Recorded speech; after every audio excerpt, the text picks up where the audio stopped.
In the Gospel of Mark, chapter 8, something happens that shocks the disciples and still shakes us today. For the very first time, Jesus speaks plainly about his mission. He doesn't leave it hidden in parables or hints. He says clearly that the Son of Man must suffer, be rejected by the elders and priests, be killed, and after 3 days rise again. Think about how disruptive this was. The disciples had just begun to believe he was the Messiah. They expected triumph, a kingdom, and victory over their enemies. Instead, Jesus tells them of suffering and death. To them, this sounded impossible. How could the Messiah lose? How could God's chosen one die? Peter, bold and outspoken, tries to stop him. He pulls Jesus aside and rebukes him. But then Jesus turns, looks at all the disciples, and rebukes Peter with the strongest words. "Get behind me, Satan. You do not have in mind the concerns of God, but merely human concerns."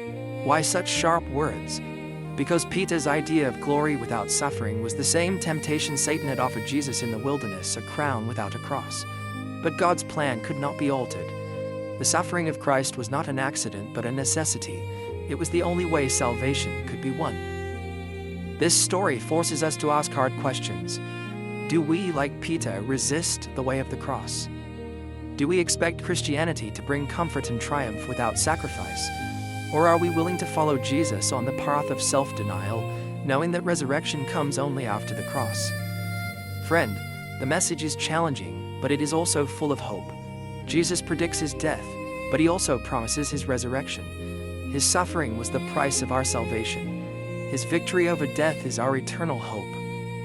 If this sparks your heart, don't let it stop here. Follow Holy Path Insights, like this video, share it with others, and watch the full message where we explore why the cross was necessary and how it changes everything for us today.